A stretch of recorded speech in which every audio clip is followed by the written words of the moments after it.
Welcome to another episode of Viatorian Voices Conversations on the Way.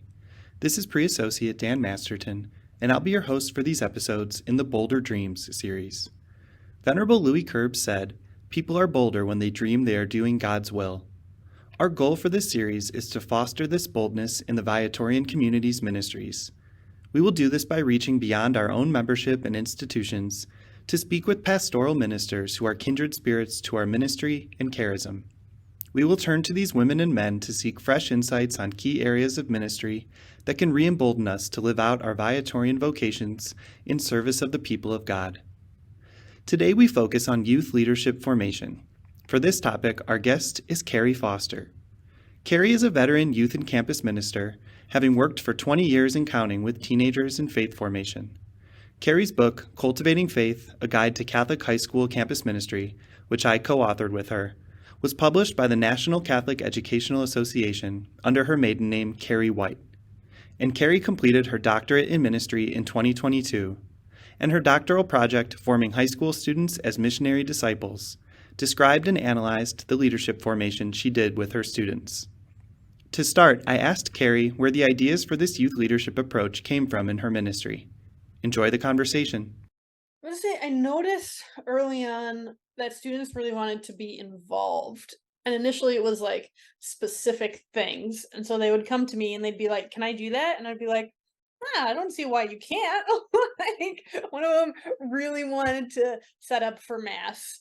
And I think honestly it started because like we had a school mass before a study or something. He was free and I was like, "I have to go set up for this. Do you want to come?" He was like, "Yeah, that sounds fun."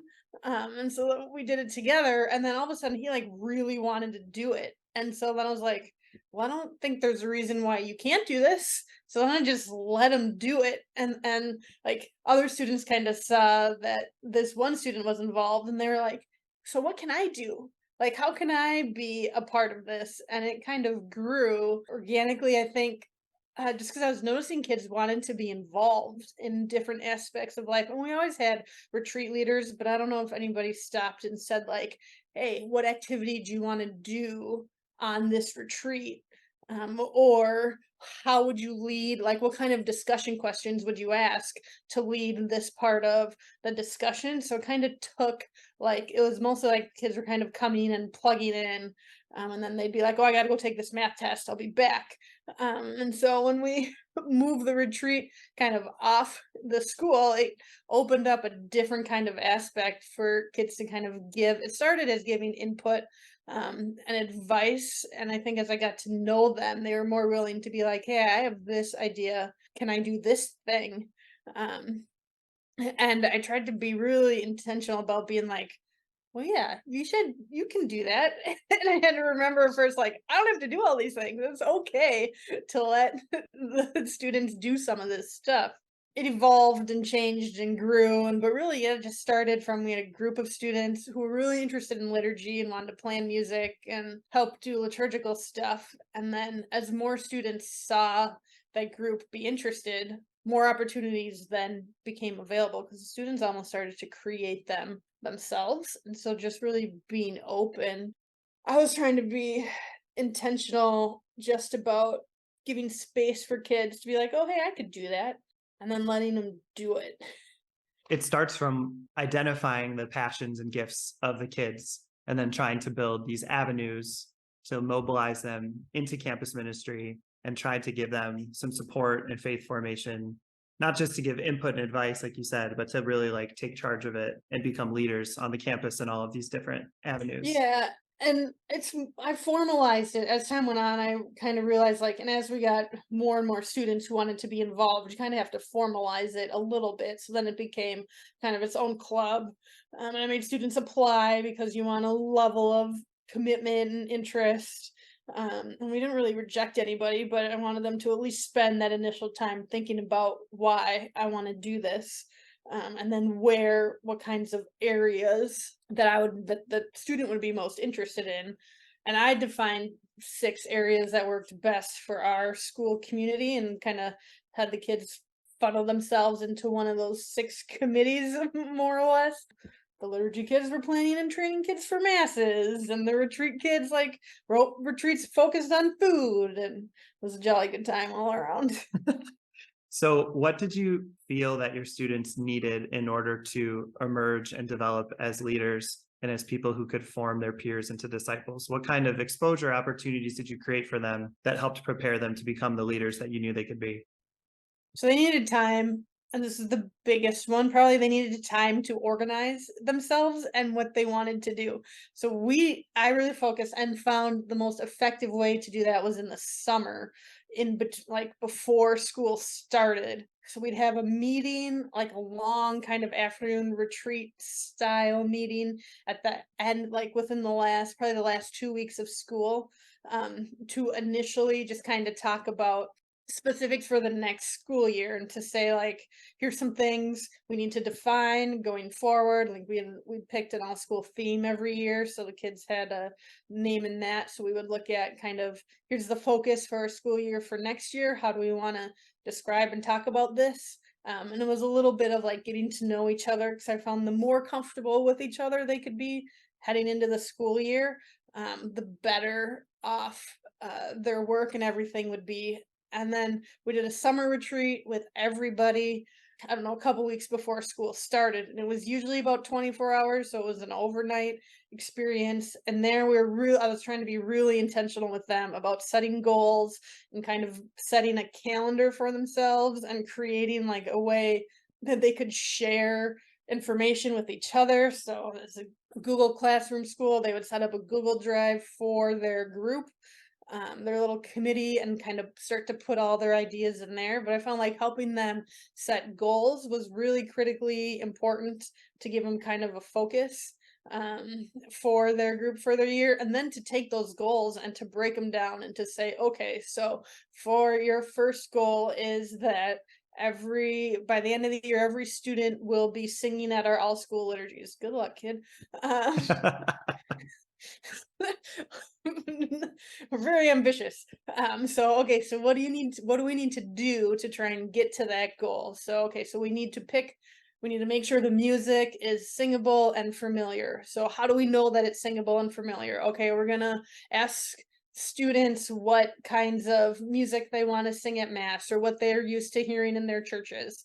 Okay, so we're going to create a survey that we would send out to everybody. So when are we going to do that? All right, we're going to do that in October. So to have that survey ready to go in October, we need to create it in September, and we need to talk to whoever's going to send it out to make sure that it's okay to send it out. So to give them like a really specific timeline, or to help them develop a timeline, I found was really important. And the groups that were intentional about that tended to be more, success isn't the word, but tended to kind of do the things they set out to do with a much more intentionally, than groups who either didn't take that process seriously or missed the opportunity to put it together and then felt like they were playing catch up all year. But teaching them to do that, I found was really important. And towards the end of my time, a couple years ago, as I was doing the research, I added kind of specific leadership roles within our student ministry program, is what we called them, so that each group had a designated leader, and there was a group of leaders that kind of oversaw the whole thing. So I found, if you could be even more specific in the roles you're asking them to do, the buy-in got a lot better. So then I kind of created a leadership institute that we did, kind of in the middle of the summer, where the leaders set the groups of everybody, kind of set the working groups. We did some leadership development, some fun stuff. We'd go and eat ice cream every night. The kids were also kind of able to then define, like, here's how I want my group to work. Here's kind of the things we want to focus on. Here are some overall goals. And then when we got into the big retreat, they were able to take some of that stuff and say, here are some of the things that we have set. Group, how can we like modify this, and then what are we going to attack first, and how are we going to do it? And found that that was really important for the kids, because they tended not only to buy in better but to pay attention better to their faith. And when they're able to say like, yes, I've been a leader in this area, and tended to stick with them even more. You have this structure that kind of builds out to help support them as they're setting and working towards goals. But then also along the way, how did you incorporate practices of prayer and spirituality into the work they were doing together so that they're also developing their own spirituality and prayer habits while being leaders of one another and the rest of the students in the school? Yeah, it's hard because sometimes you can get so stuck in the like, we got to do all these things, and I've limited time with everybody that I don't want to take, the 40 minutes that I have and spend whatever half that time in prayer, like it's easy to sometimes put that aside, but I tried to be really intentional about taking time.